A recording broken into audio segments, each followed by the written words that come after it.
My New Year's resolution was to forget her and finally move on with my life.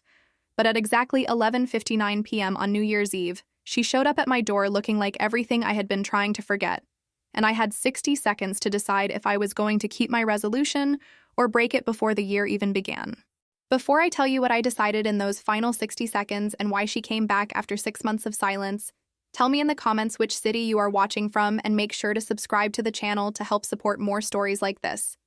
My name is Reese, and the woman standing at my door was Daniela, the love of my life who had walked away 6 months ago without looking back. We had been together for 3 years, lived together for 2, and I had been planning to propose when she sat me down one evening and told me she needed space to figure out who she was outside of our relationship. She said she loved me, but felt like she had lost herself, that we had gotten together so young and she needed to know who she was on her own. I begged her to stay, promised we could figure it out together, but she was already decided. She moved out that weekend, taking half our furniture and all of my heart with her. For the first month, I kept expecting her to come back, kept thinking she would realize she had made a mistake, but she never called, never texted, and when I finally broke down and reached out to her, she was kind but firm. She needed this time alone. The next few months were the hardest of my life. I went through all the stages of grief, from denial to anger to bargaining to depression. My friends rallied around me, took me out, tried to distract me, but everything reminded me of Daniela. Our favorite coffee shop, the park where we used to walk, even my own apartment that we had picked out together. By November, I was tired of being sad. I was tired of missing someone who clearly did not miss me back. So I made a decision. My New Year's resolution would be to forget Daniela and move on. I would stop checking her social media, stop hoping she would come back, stop living in the past. I would start fresh, meet new people, maybe even date again. I told my best friend Morgan about my resolution at Thanksgiving. "I am proud of you," she said. "You deserve to be happy, and you cannot be happy while you are still holding on to someone who let you go." "I know," I said. "It is time. I have wasted enough time hoping for something that is not going to happen." "So what are you doing for New Year's Eve?" Morgan asked. "Please tell me you are not staying home alone." "Actually, I am," I said. "I want to spend the last day of this year alone, reflect on everything, and then wake up on January 1st ready to start over." Morgan looked skeptical but did not push. "Okay, but if you change your mind, I am having people over. You are welcome anytime." "Thanks," I said, "but I think I need this." So that is how I ended up alone in my apartment on New Year's Eve, which I had spent the past week cleaning and rearranging. I had moved furniture, taken down photos of Daniela and me, packed away anything that reminded me too much of her. I was creating a fresh space for a fresh start. The apartment looked different now, felt different, and I was proud of myself for taking these steps. I spent New Year's Eve day meal prepping for the week ahead, going for a long run and journaling about my intentions for the new year. I wrote pages about who I wanted to become, about being open to new experiences, about not closing myself off because of past hurt. I wrote about Daniela too, about forgiving her for leaving, and forgiving myself for not being enough to make her stay. By the time evening came, I felt peaceful, ready, like I was actually going to be okay. I made myself a nice dinner, poured a glass of wine, and settled in to watch the New Year's Eve countdown on TV. My phone buzzed occasionally with messages from friends checking in, but I was content in my solitude. This was exactly what I needed: a quiet ending to a painful year and a calm beginning to a hopeful new one. At 11:30 p.m., I was already in my pajamas, makeup washed off, hair in a messy bun, completely relaxed. The TV showed crowds gathered in Times Square, everyone bundled up and excited for midnight. I felt a million miles away from all that energy, and I was fine with it. Next year, I told myself, next year I would be out celebrating with friends, maybe even with someone special. But this year, this transition, needed to be just me. At 11:55 p.m., I was refilling my wine glass when there was a knock at my door. I froze, wine bottle still in my hand, because nobody knocked at my door at 11:55 p.m. on New Year's Eve. My friends knew I wanted to be alone, and I was not expecting any deliveries. The knock came again, more urgent this time, and I set down the wine bottle and walked to the door. I looked through the peephole and my heart stopped. Daniela was standing in my hallway, looking nervous and beautiful and completely unexpected. She was wearing the long black coat I had bought her for Christmas 2 years ago, her dark hair loose around her shoulders the way I had always loved. She looked up at the peephole like she knew I was watching, and knocked one more time. I stood there paralyzed, my mind racing. This was not supposed to happen. I had spent months getting over her, had just spent the entire day preparing to move on, and now here she was at my door at 11:55 p.m. on New Year's Eve. I could pretend I was not home, could just not answer and let her leave, could stick to my resolution and keep moving forward without her. But even as I thought it, I knew I was going to open that door. Because 6 months of silence and hurt and trying to forget did not change the fact that I still loved her, still wanted to know why she was here, still needed to hear whatever she had come to say. I took a deep breath, unlocked the door, and opened it. "Reese," she said, my name sounding like a prayer and an apology. "Daniela," I said, trying to keep my voice steady. "What are you doing here?" "Can I come in?" she asked. "Please. I know I have no right to show up like this, but I need to talk to you." I stepped back and let her in, closing the door behind her. She stood in my living room looking around, taking in all the changes I had made. "You rearranged," she said softly. "I needed a change," I said, crossing my arms defensively. "You still have not told me why you are here." She turned to face me, and I could see tears in her eyes. "Because I made a mistake. Because I have spent 6 months trying to figure out who I am without you, and all I figured out is that I do not want to be without you." My heart was pounding so hard I could barely hear the TV still counting down in the background. "You do not get to do this," I said, anger rising to protect the hurt underneath. "You do not get to leave, ignore me for 6 months, and then show up at my door 5 minutes before midnight expecting everything to be okay." "I know," she said, tears starting to fall. "I know I hurt you. I know I do not deserve your forgiveness. But I needed you to know before this year ends that I love you, that I never stopped loving you." "Then why did you leave?" I asked, my own voice breaking. "If you loved me so much, why did you walk away?" "Because I was scared," she admitted. "We got together when I was 23. I moved in with you at 24, and I suddenly felt like I had skipped some important part of figuring out who I was. I thought I needed to be alone to find myself." "And did you?" I asked. "Did you find yourself?" "I found that every version of myself I tried on felt wrong because you were not there," she said. "I traveled, took up new hobbies, made new friends, did all the things I thought I needed to do alone. And every single moment, all I could think was how much better it would be if I could share it with you." She took a step closer, and I forced myself to stay where I was. "I know you probably hate me," she continued. "I know I have hurt you more than anyone should forgive. But I could not let this year end without telling you the truth, without asking if there is any chance you could forgive me." I looked at the TV over her shoulder and saw it was 11:57 p.m. 3 minutes until midnight. 3 minutes until the new year. Until my resolution to forget her was supposed to take effect. "Do you know what my New Year's resolution is?" I asked quietly. She shook her head, wiping at her tears. "To forget you," I said, and watched her face crumble. "To stop loving you, to stop hoping, to move on with my life." "Reese," she whispered. "You broke my heart, Daniela," I said, and now I was crying too. "You took 3 years of us and threw it away because you were scared. Do you know what these past 6 months have been like for me? Do you know how many times I almost called you? How many times I had to stop myself from showing up at your door the way you just showed up at mine?" "I am so sorry," she said. "I am so sorry." The TV showed 11:58 p.m. 2 minutes. "Why now?" I asked. "Why tonight? You have had 6 months to reach out. Why wait until literally the last minute of the year?" "Because I am a coward," she said honestly. "Because I kept telling myself I needed more time, kept thinking maybe the feeling would fade, kept hoping I would wake up one day and be okay without you. But it never happened. And tonight, I was sitting alone in my apartment watching the countdown, and I realized I could not go into a new year without you. I could not let another minute pass without trying to fix this. 11:59 p.m. 1 minute until midnight. 1 minute until my resolution. Until the new year. Until I was supposed to move on. I looked at her standing in my living room.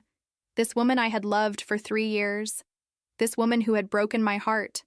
This woman who was asking for another chance at literally the last possible moment. If I forgive you, I said slowly, if I let you back into my life, how do I know you will not leave again? How do I know that in another year or two you will not wake up and decide you need to find yourself somewhere else? You cannot know, she said. I cannot promise I will never be scared again or never doubt myself, but I can promise that if I ever feel that way again, I will talk to you instead of running. I will fight for us instead of walking away. 30 seconds on the TV. 30 seconds to decide. I have spent 6 months trying to forget you, I said. 6 months trying to move on. And I was finally starting to get there. I was finally starting to feel okay. Then I am sorry for ruining that, she said. But I am not sorry for trying. I am not sorry for coming here tonight to tell you that I love you and I want you back. 20 seconds. I do not know if I can trust you again, I admitted. Then let me earn it back, she said, taking another step closer. Let me spend the next year, the next 10 years, the next 50 years proving to you that I am here for good, that I choose you today and every day. 15 seconds. What if I say no? I asked. What if I tell you to leave and stick to my resolution to forget you? Then I will leave, she said, and I will respect your decision, but I will never forget you, and I will never stop regretting that I let you go. 10 seconds. The TV started the final countdown. 10, 9, 8. I thought about the past 6 months, about all the pain and all the growth. I thought about my resolution, about moving on, about starting fresh. I thought about the future I had been imagining without her. 7, 6, 5. But I also thought about the 3 years before, about all the love and all the joy. I thought about the way she knew me better than anyone, about the dreams we had shared. I thought about the future I had once imagined with her. 4, 3, 2. And I made my decision. 1. Happy New Year! As fireworks exploded on the TV and cheers erupted from apartments around us, I closed the distance between us and kissed her. She made a sound of surprise and relief, her arms coming around me, pulling me close like she was afraid I might disappear. I kissed her like I had been wanting to for 6 months, like she was air and I had been drowning, like this was both an ending and a beginning. When we finally pulled apart, we were both crying and laughing at the same time. Does this mean you forgive me? She asked, her forehead resting against mine. It means I am willing to try, I said. It means I still love you even though part of me wishes I did not. It means my New Year's resolution just changed from forgetting you to figuring out how to trust you again. I will take it, she said, kissing me again. I will take whatever you can give me. We spent the next few hours talking, really talking in a way we probably should have before she left. She told me about her 6 months away, about all the things she had tried and done and learned. I told her about my 6 months without her, about the pain and the healing and the resolution I had almost kept. I really was starting to move on, I said at some point around 2 a.m., both of us curled up on my couch. I had made peace with you being gone. I am sorry I disrupted that peace, she said, but I am not sorry I came back. What made tonight the night? I asked. What finally pushed you to show up at my door? I saw your friend Morgan's post about her New Year's party, Daniela admitted. She said everyone was there except you, that you were spending the night alone because you were starting fresh. And I realized that starting fresh for you probably meant moving on from me. And I panicked. So you showed up at 11:59 p.m., I said. I had been sitting in my car outside for 20 minutes trying to get up the courage, she confessed. I almost left 3 times. But then I looked at the clock, and it was 11:55, and I knew it was now or never. That must have been quite a sprint up the stairs, I said, and she laughed. I ran like my life depended on it, she said. Because in a way, it did. You are my life, Reese. You are home, and I am so sorry it took me 6 months to remember that. We fell asleep on the couch sometime around dawn, wrapped around each other, and I woke up a few hours later briefly panicked that I had dreamed the whole thing. But she was still there, still real, still holding on to me like she was afraid I might disappear. The next few weeks were not easy. We had to rebuild trust, relearn how to be together, navigate the hurt that still lingered beneath the surface. There were hard conversations about what had gone wrong, about what we both needed going forward, about how to make sure we never got to that breaking point again. Daniela moved slowly back into my life, not pushing, letting me set the pace. She got her own apartment nearby, saying she wanted to prove she could be independent without leaving me entirely. By Valentine's Day, we were officially back together, taking it day by day. By my birthday in March, she had a toothbrush at my place and clothes in my closet. By summer, we were talking about her moving back in, but this time as equals who chose each other every day, rather than people who had just fallen into living together. And by the time the next New Year's Eve rolled around, we were stronger than we had ever been. "What is your resolution this year?" Daniela asked me as we got ready for Morgan's party. I thought about it, about the year we had just survived, about how close I had come to losing her forever. "To never take you for granted," I said. "To remember that love is a choice we make every day, not just a feeling that happens to us." "That is a good one," she said, kissing me softly. "Mine is to never run from fear again, to stay and fight even when it is hard." We went to Morgan's party together this time, celebrated with friends, counted down to midnight surrounded by people we loved. And when the clock struck 12, Daniela pulled me close and said, "Happy New Year, my love. Thank you for giving me another chance." "Thank you for coming back," I said. "Even if your timing was ridiculously dramatic?" She laughed. "Would you have wanted it any other way?" "Probably not," I admitted. That was 3 years ago now. Daniela and I got engaged last spring and we are getting married this summer. Sometimes people ask us about our story, about how we got back together, and Daniela always says she showed up at my door at 11:59 p.m. on New Year's Eve. Talk about cutting it close, people always say, and we laugh because they have no idea. 60 seconds. That is all the time I had to decide between my resolution and my heart, between moving on and trying again, between the future I had planned and the future I actually wanted. Sometimes I think about what would have happened if she had shown up 5 minutes later, if midnight had passed and my resolution had taken effect. Would I have answered the door? Would I have given her a chance? Or would I have been so committed to moving on that I would have let her walk away again? I honestly do not know. But I am grateful I never had to find out. My New Year's resolution was to forget her, and she showed up at 11:59 p.m. asking me to remember. She showed up at the last possible moment, asking for forgiveness, for another chance, for a future together. And I gave it to her, not because it was easy, but because love is not supposed to be easy. It is supposed to be worth it, and she was worth it. Worth the risk, worth the fear, worth changing my entire resolution in the final 60 seconds of the year. People talk about New Year's resolutions like they are set in stone, like once you decide something that is it, no changing your mind. But life does not work that way. Sometimes the best resolution is the one you break. Sometimes the thing you need to move on from is actually the thing you need to move toward. Sometimes the person you need to forget is actually the person you need to forgive. She showed up at 11:59 p.m. and changed everything. She showed up with 1 minute to spare and asked me to choose her over my plans to forget her. And I did. I chose love over safety, hope over healing, us over moving on. And every single day since then, I have been glad I did. So yes, my New Year's resolution was to forget her. But she showed up at 11:59 p.m. And in the 60 seconds I had to decide, I realized that some people are not meant to be forgotten. They are meant to be fought for, chosen again, loved despite the hurt. Daniela was that person for me.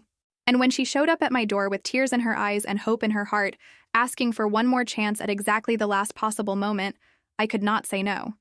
I could not choose forgetting when remembering was standing right in front of me asking to be loved. That is our story. The story of a resolution broken before it could begin. The story of 60 seconds that changed everything. The story of love that survived 6 months apart and came back stronger. And every New Year's Eve since, at exactly 11:59 p.m., Daniela kisses me and says thank you. Thank you for answering the door. Thank you for choosing love. Thank you for breaking your resolution and giving us another chance. And I kiss her back and think about how close we came to losing this, to losing us, to losing everything. And I am grateful, so grateful, that she showed up when she did. Because some people are worth waiting until 11:59 p.m. for. Some people are worth changing all your plans for. And some loves are too strong to forget, no matter how hard you try.